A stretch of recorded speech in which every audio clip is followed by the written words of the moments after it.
Le monde est menacé par des drames qui sont liés à des dettes, y compris l'américaine, qui est de très loin la plus himalayenne, bon, qu'on ne paiera jamais.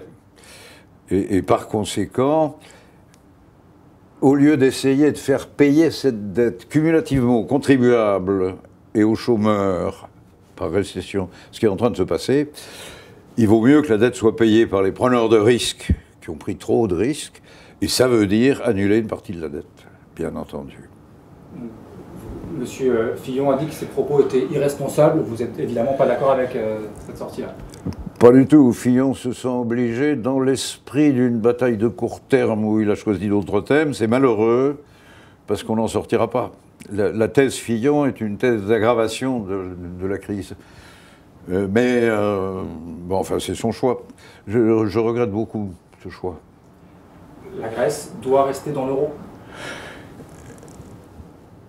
La Grèce doit rester dans l'euro, mais en plus, tout le monde pose mal le problème. Elle ne peut pas en sortir.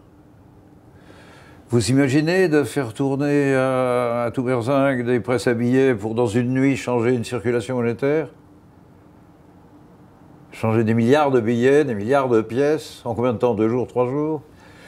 En plus, pour qu'elle sorte de l'euro, il faut une discussion à l'intérieur de l'Europe. L'Europe est ainsi faite qu'on ne sait pas faire ça en moins de 3 semaines. 3 semaines d'attente d'une décision monétaire, vous pouvez imaginer la tornade sur les marchés financiers, les spéculations dans tous les sens, les fuites de capitaux effroyables. On ne peut pas se permettre ça.